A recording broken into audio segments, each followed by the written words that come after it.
안녕하세요. 토론토 투데이의 데니스입니다. 오늘은 부동산 10년 주기설에 대해서 알아보는 시간을 가져보도록 하겠습니다.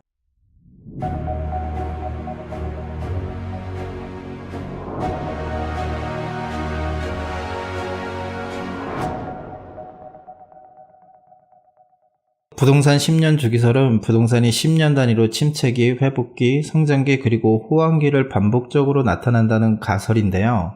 그렇다면 이 가설이 실제로도 그런지 같이 한번 알아보겠습니다. 부동산 10년 주기설을 이해하기 위해서는 각 단계에서 나타나는 특징을 먼저 파악해야 되는데요.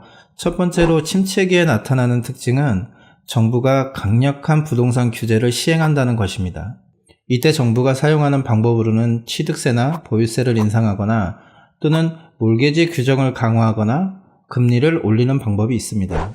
실제로 2017년 토론토 부동산이 최고의 호황기를 누릴 때 정부는 외국인에 대한 15% 추가 취득세를 과세하고 몰개지 스트레스 테스트를 강화하는 등의 규제 강화가 있었습니다. 또한 이 시기에 금리도 동반 상승했는데요. 이로 인해 거래량이 감소하고 가격이 단기간 내에 하락하는 등 본격적인 침체기로 들어가는 시기였습니다. 또한 침체기에는 단기간 시세 차익을 발생시키기 어렵기 때문에 임대 수익이 높은 수익형 부동산의 수요가 높아지는 시기이기도 합니다. 이 시기에 나타나는 또 다른 현상으로는 임대료가 급등하게 되는데요. 이는 구매자들이 가격 하락에 대한 불안감 때문에 주택 구입을 미루고 회복 시점까지 렌트를 얻는 경향이 강해지기 때문입니다. 또한 고가 매물보다는 저가 매물에 대한 수요가 높아지는데요.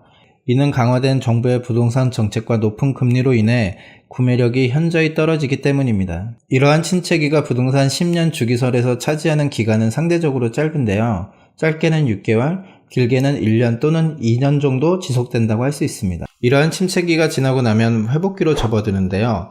회복기에는 정부가 부동산 정책을 완화하는 등의 조치를 발표하게 됩니다. 최근에 있었던 최초 구입자에 대한 금리 인하도 이에 따른 조치라고 볼 수 있습니다. 또한 이 시기에는 상대적으로 가격이 저렴한 콘도 구매가 늘어나는데요. 이에 따라 회복기에는 단독주택이나 타운하우스는 가격이 보합세를 보이지만 콘도 가격은 상대적으로 높은 인상률을 보입니다. 회복기를 지나면 본격적인 성장기로 접어들게 되는데요. 이 시기에는 그동안 보합세를 보이던 단독주택이나 타운하우스의 가격이 급등하는 시기이기도 합니다. 보통 성장기는 4에서 5년간 지속되는데요. 최근의 자료를 보면 이 시기에는 가격이 연 8에서 많게는 12% 정도 인상되는 것을 알 수 있습니다. 성장기에는 상승률의 차이는 있지만 모든 종류의 가격이 상승합니다. 특히 성장기에는 개발가치가 높은 땅을 가진 매물이 높은 가격을 형성합니다. 부동산 10년 주기설의 마지막 단계는 호황기인데요. 호황기에는 부동산에 대한 관심이 최고조로 달하며 구매를 희망하는 사람들의 숫자가 급속히 늘어남에 따라 시장에 공급되는 매물보다 수요자가 많아 흔히 말하는 멀티오퍼가 많이 일어나는 시기이기도 합니다. 이러한 멀티오퍼 현상으로 인해 구매자는 실제 가격보다 높은 금액을 제시해야만 주택을 구입할 수 있는데요. 이로 인해 구매자의 부채율이 높아지는 결과를 초래하게 됩니다. 이 시기에 정부는 늘어나는 가계부채를 줄이고 부동산을 안정시키기 위한 정부의 규제 카드를 꺼내들기 시작하는 시기이기도 합니다.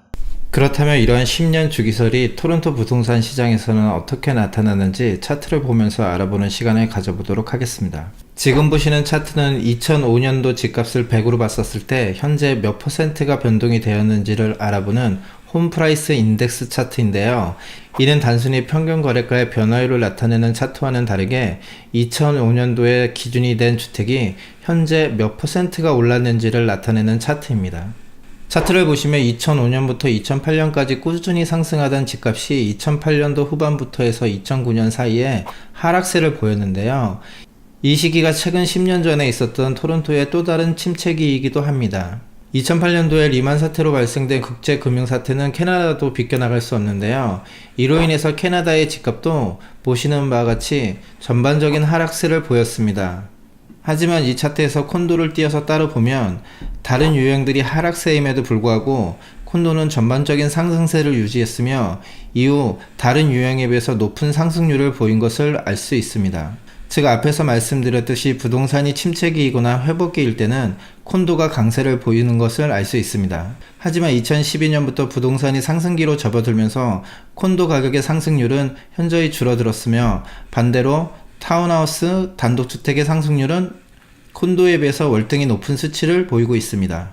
특히 지금 보시는 차트는 1층 단독주택의 변화표인데요. 1층 단독주택은 흔히 방갈로 주택이 많으며 이는 랜드밸류가 높은 주택을 말합니다. 보시는 것과 같이 부동산이 상승기나 호황기로 접어들면 단독주택, 즉 랜드밸류를 가진 집의 가격 상승폭이 상당히 높다는 것을 알 수 있습니다. 표에서 보시는 바와 같이 토론토 부동산은 2008년 침체기를 한번 겪은 뒤에 2009년, 2011년, 2012년 동안의 회복기를 거쳐서 2012년부터 2015년까지는 상승기를 이어갔고 2016년부터 2017년은 토론토 부동산의 최대 호황기였습니다. 하지만 2017년 발표한 정부의 부동산 규제와 금리 인상으로 인해서 부동산 시장의 호황기가 끝나고 부동산 시장이 침체기로 접어들면서 가격은 하락했는데요. 다만 이 시기에 콘도 가격은 다른 유형이 모두 하락함에도 불구하고 높은 상승세를 보인 것을 알 수 있습니다. 또한 2009년 올해 들어서는 단독주택의 하락세는 감소되고 콘도의 상승률 역시 감소되고 있는 추세인데요. 이는 부동산이 이제 침체기를 벗어나 회복기로 접어들고 있다는 신호로 볼 수 있습니다. 또한 표에는 없지만 1998년도에도 부동산 가격이 한번 내려갔던 적이 있는데요. 이러한 추이를 보면 부동산의 10년 주기설은 어느 정도 신빙성이 있어 보입니다. 부동산을 구매해서 돈을 버는 경우도 있고 손해를 보는 경우도 있는데요. 이는 부동산을 상승기에 구매했는지 또는 하락기에 구매했는지에 따라서 결정된다고 볼 수 있습니다. 최근에 일어나는 변화를 보면 부동산은 이제 침체기를 벗어나 회복기로 접어들었다고 판단할 수 있는데요. 특히 지난 비디오에서 말씀드렸듯이 단독주택의 거래량이 전년에 비해서 20% 이상 상승했다는 것은 부동산이 본격적인 회복세로 들어섰다는 충분한 증거가 될 수 있습니다. 따라서 그동안 높은 상승세를 보였던 콘도는 가격 상승률이 주춤하게 될 것이며 반대로 가격이 많이 내렸던 단독주택은 앞으로 1년 정도 보합세를 보인 이후에 부동산이 본격적인 상승기로 들었을 때 높은 상승률을 보일 것으로 판단됩니다. 부동산에서 돈을 벌기 위해선 앞서 말씀드린 4가지 단계 중에서 남들보다 한 단계 앞서 있어야지만 큰 돈을 벌 수 있는데요. 따라서 지금은 부동산이 회복기로 들어서는 시점에서 상승기에서 가장 많이 돈이 오를 매물을 찾는 것이 중요하다고 할 수 있습니다. 지금 시점에서는 투자용으로 갖고 있는 콘도를 매매해서 타운하우스나 단독주택으로 옮겨간다면 향후 2-3년 있을 상승기에 많은 시세 차익을 기대할 수 있습니다. 오늘 보신 내용이 도움이 되셨다면 구독과 좋아요, 알람 설정 부탁드리겠습니다.